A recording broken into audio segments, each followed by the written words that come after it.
Terima kasih Anda masih bersama kami. Bagi Anda yang baru saja bergabung, kami hadirkan kembali 3 berita utama hari ini. Piala Dunia U17 Grup B yang berlangsung di Stadion Manahan Solo sepi penonton. Atlet panjat tebing berusia 12 tahun tewas terjatuh dari ketinggian 6 meter saat mengikuti latihan di lapangan Kridisono, Blora. Lim Heritage Rembang menjadi destinasi wisata sejarah baru di Rembang. Rumah ini menampilkan perjuangan etnis Tionghoa Jawa melawan VOC pada abad ke-18.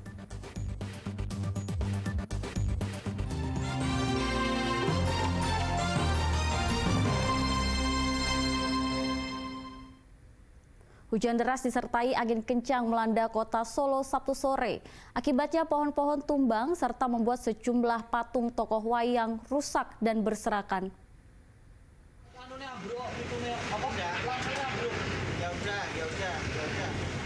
Hujan deras disertai angin kencang membuat sejumlah pohon tumbang dan ranting pohon berserakan di kawasan Sriwedari, Kota Solo. Tidak hanya pohon, tenda di kawasan Masjid Syekh Zayed dan halaman kantor Mapolresta Solo juga ambruk. Begitupun sepeda motor yang sedang terparkir terjatuh. Pohon tumbang menimpa sebuah mobil yang terparkir di seberang Loji Gandrung, rumah dinas Wali Kota Solo. Beruntung mobil tidak mengalami kerusakan parah. Pohon kemudian dievakuasi oleh petugas BPBD Solo dan para relawan.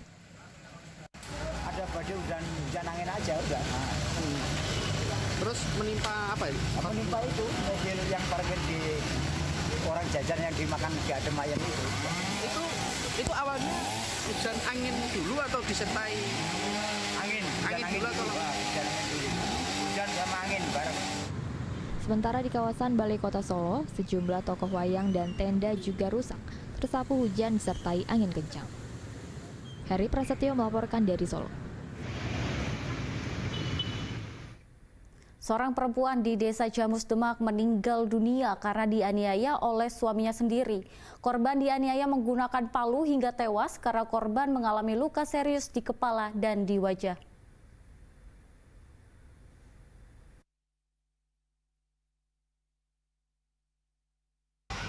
Selamat Singgih ditangkap polisi karena tega menganiaya istrinya sendiri berinisial EO.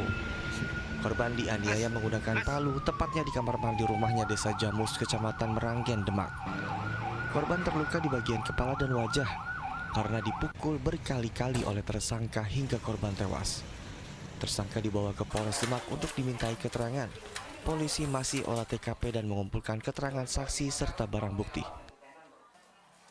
Ini baru proses penyidikan, kejadiannya tadi pagi, kejadian KDRT, melibatkan suami istri, namun baru kami laksanakan proses penyidikan.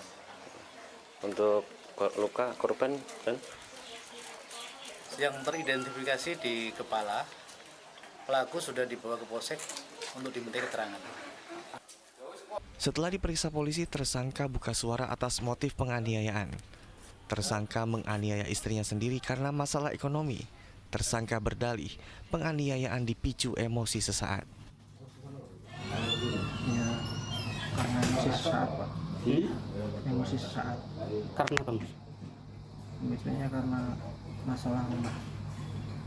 Yang Seperti apa ini?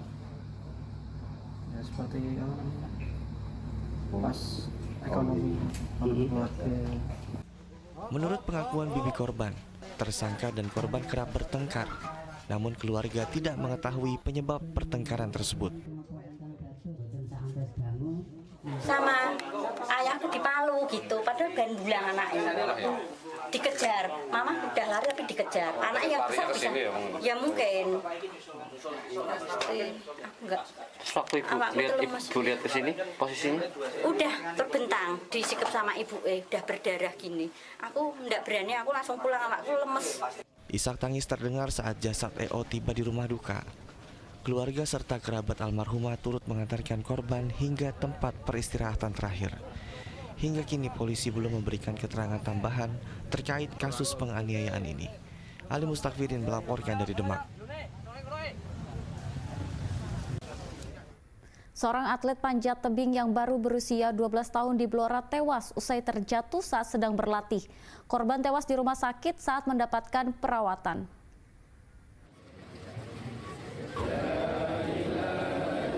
Kei Kaniaraya, atlet panjat tebing asal Blora yang masih berumur 12 tahun tewas mengenaskan usai terjatuh dari ketinggian 6 meter. Korban yang masih duduk di bangku SMP terjatuh saat menjalani latihan rutin bersama rekan-rekannya di lapangan Kridisono Blora Rabu sore. Korban terjatuh saat akan turun dari pemecatan terakhir dengan posisi bagian badan diikuti bagian kepala.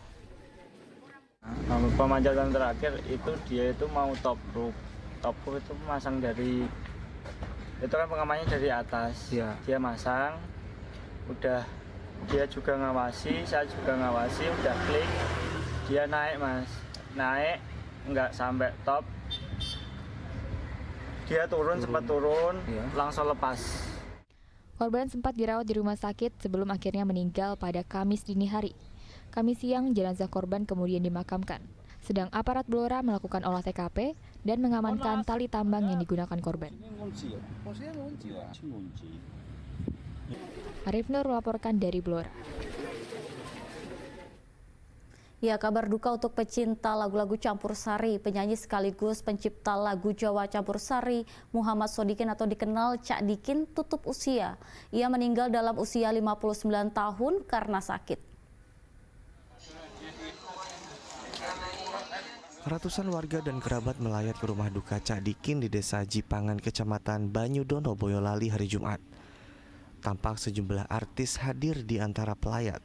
Mereka menyampaikan duka cita atas berpulangnya Cak Dikin pada usia yang masih muda 59 tahun.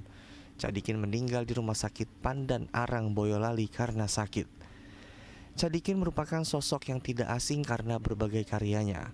Seniman asal Banyuwangi, Jawa Timur ini merupakan penyanyi sekaligus pencipta lagu campur sari. Ratusan album pun telah ia hasilkan. Cak Dikin sedo menika margi piyambakipun menika seniman paling kreatif ya soal menapa lagu-lagu memang hebat. Malah kapora akhir-akhir menika kula sering jepri kalian Cak Dikin namung ngeling kecak. Iki lagu-lagu sing khusus kanggo remaja sampai kesepuhan sliramu le ngarang oke. Sebelum meninggal dunia, Cak Dikin sempat dirawat di rumah sakit. Namun bukannya membaik, kesehatan Cak Dikin menurun drastis hingga akhirnya ia menghembuskan nafas terakhirnya. Karena drop, karena nggak mau makan sama sekali. Benar-benar menolak makanan semua ditolak. Jadi semakin kesini semakin lemes, kesadarannya sudah terganggu. Jadi asupan gizinya nggak ada. Sementara kalau dipaksa makan selalu balik. Ini memang akhirnya saya bawa ke rumah sakit. Semakin kesini juga memburuk. Saya kira masuk rumah sakit itu membaik dengan tambahan nutrisi, semakin nggak karu-karuan denyut nadinya. Jenazah Cak Dikin dimakamkan di TPU desa setempat, sekitar 200 meter dari rumah duka. Almarhum meninggalkan seorang istri dan 5 orang anak serta seorang cucu. Yulianto melaporkan dari Boyolali. Lim Heritage Rembang diresmikan setelah 5 tahun dipugar. Warisan budaya etnis Tionghoa Jawa ini telah berusia ratusan tahun sejak abad ke-18. Lim Heritage Rembang merupakan museum yang menggambarkan perlawanan etnis Tionghoa Jawa melawan VOC.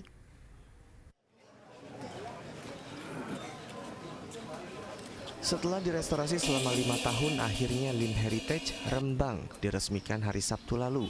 Di sini pengunjung disuguhkan dengan foto-foto pejuang etnis Tionghoa Jawa yang berjasa melawan VOC tahun 1740 hingga 1743. Lim Heritage Rembang berada di Jalan Erlangga Rembang dengan nuansa Tionghoa. Rumah ini berusia ratusan tahun dan mulai dipugar sejak 5 tahun lalu. Lim Heritage Rembang menjadi saksi sejarah pertempuran etnis Tionghoa Jawa melawan VOC yang dikenal Perang Kapitan. Gambaran sengitnya pertempuran terpanjang dalam berbagai foto dipajang di dinding rumah. Bisa membangkitkan budaya. Tanpa budaya tidak ada DNA bangsa. Ini adalah DNA bangsa. DNA bangsa yang khas. Bangsa peranakan, tapi peranakan punya peran yang sangat penting sekali di dalam dunia Jawa. Ya. Lim Heritage Rembang pertama kali ditemukan Udaya Halim. Rumah ini ditemukan dalam kondisi kumuh dan tak terawat sehingga kemudian diputuskan untuk dipugar agar memiliki nilai sejarah tinggi. Udaya bermimpi rumah ini suatu saat akan menjadi museum bersejarah perjuangan etnis Tionghoa Jawa. Jadi, contoh budaya itu banyak bagaimana ya yang membuat ini orang Jawa sebetulnya ya, tapi budayanya campur dengan Tionghoa. Ya, jadi keberadaannya di budaya dari segi arsitekturnya semuanya ada percampuran. Ya, itu aja misi saya, dan karena memang hari ini bukan pembukaan, karena selanjutnya saya akan jadikan museum. Hari ini adalah peresmian, maka Anda lihat tadi ada 8-9 guru besar ya, dari arsitektur, dari sejarah semua ya, untuk sama-sama menyatukan visi bahwa rumah ini bisa berfungsi untuk masyarakat luas, untuk Indonesia. Restorasi rumah Lim Heritage dilakukan secara mandiri oleh Udaya Halim. Udaya berharap pemerintah bisa menyulap rumah ini menjadi museum bersejarah sehingga menjadi destinasi wisata sejarah baru di Rembang. Arif Nur melaporkan dari Rembang.